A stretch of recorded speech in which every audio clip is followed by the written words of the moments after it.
欢迎来到巴巴娱乐呀频道，请订阅频道，所以大家不要错过当天最热门的新闻。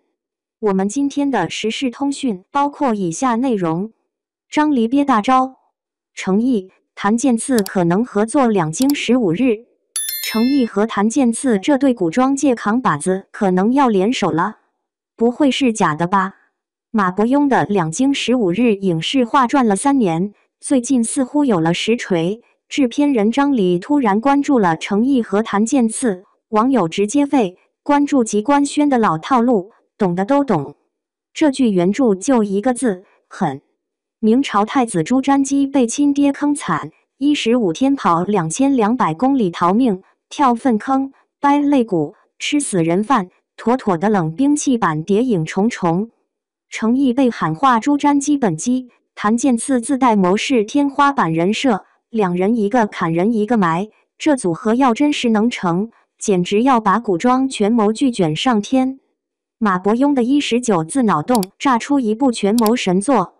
两京15日的灵感来自明史里一句冷冰冰的话：5月庚辰，仁宗不遇，喜书诏；6月辛丑，还至良乡。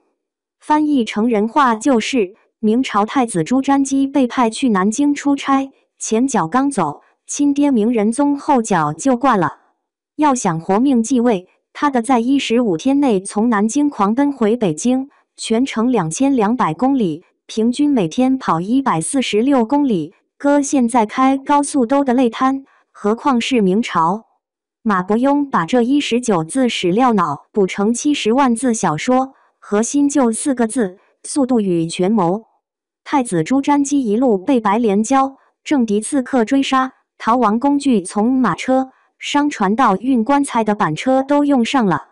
原著里，他跳粪坑躲追杀，徒手掰断刺客肋骨，为活命吃死人饭，堪称史上最惨太子。剧组内部消息称，张黎这次要玩大的，光场景设计图就堆满房间。南京皇城到北京紫禁城的运河线全实景搭建，连驿站马匹数量都按历史记载一还原，15天换38匹马，沿途驿站全员备战，这细节控谁顶得住？刺激的是动作戏设计，冷兵器近身肉搏，运河船战，是景象战。据说程毅提前半年开始练马术和近身格斗，粉丝喊话哥哥拍完的受脱香。一个脱3层皮，一个智商封神。程毅演朱瞻基，几乎全网举手赞成。《与君歌》里他演病娇皇帝齐燕，把隐忍和帝王心术拿捏得死死的，莲花楼的打戏更是行云流水。网友辣评：朱瞻基这角色，除了程毅，谁还能边逃命边帅出新高度？这次他可不止耍帅，原著里太子被逼到绝境。从纨绔子弟蜕变成杀伐果决的君王，演技层次直接拉满。谭健次网传饰演吴定元，表面是颓废捕快，实则是靖难遗孤，身世比剧本还虐。这角色堪称明朝版梅长苏，既要藏住家仇隐忍布局，又要对太子从防备到舍命相护。谭健次在军师联盟演司马昭时，一个眼神就让人脊背发凉，《列罪图鉴》里更是把高智商画像师演成国民男神。网友已经脑补出他和程毅的对手戏，一个负责砍人，一个负责递刀，这 CP 我先刻未尽。粉丝最担心的还是番位问题。程毅凭莲花楼飞升顶流，谭健次靠长相思香柳爆红，两家战斗力在粉圈都是 SSR 级别。按角色重要性，朱瞻基是绝对大男主，但吴定元的人物弧光更复杂，摆明了要让两人各凭本事抢风头。马伯庸加张黎，这次要革了古偶的命。马伯庸 IP 改编剧向来是口碑保障，《长安12时辰》豆瓣8.2，风起陇西7.9，这次两京15日直接把历史悬疑 buff 叠满。原著里权谋线烧脑程度堪比剧本杀，太子身边的女一苏京西为闺蜜向皇室复仇，芝麻官于谦对，就是明朝救世主于谦，暗中铺路改革，连白莲教造反都藏着前朝秘辛。导演张黎更是个狠人。大明王朝1566，豆瓣9.8分的神作被他拍的既厚重又癫狂。这次他放话要把明朝运河拍出公路片质感。剧组提前1年看景，从南京明故宫遗址到山东临清运河闸口，全部实景拍摄。烧钱最狠的是一段运河船戏，为还原朱瞻基和吴定远的出狱，剧组造了艘1比1明代官船，拍完直接炸成碎片，真经费在燃烧。历史魔改偶尔神还原。书粉最纠结的是朱瞻基人设是否符合史实。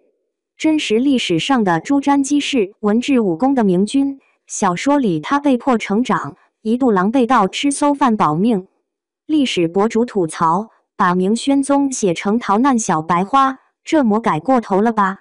但马伯庸粉丝反击明史里太子回京细节全无，不虚构还看啥？选角也有瓜可吃。最早传的男二可能换成谭健次，有书粉痛心疾首，吴定远该是糙汉，谭健次太秀气了。结果路透照一出，谭健次满脸胡茬，衣衫褴褛的造型直接封住质疑的嘴。道士程毅被路透的粪坑戏笑上热搜，粉丝一边捂言喊哥哥辛苦了，一边暗戳戳收藏表情包。于谦才是隐藏 boss， 隐藏焦点是于谦。没错，就是粉身碎骨魂不怕的那位于少宝。剧中他还是个愣头青小官，但眼神里已透着救世主的气场。历史迷狂喜，这不比看流量明星私翻有意思。于谦才是全剧灵魂。至于动作戏，武术指导放话要刀刀见血，程毅提前练了明代绣春刀技法，谭健次不用说，学过近身擒拿。连演反派的群演都得练3个月白莲教暗器。网友总结：别的剧要钱，这剧要命，主演要命，观众看的时候也得提着命。只盼着选角能够早下定论，两位男神合作给我们带来不一样的惊喜。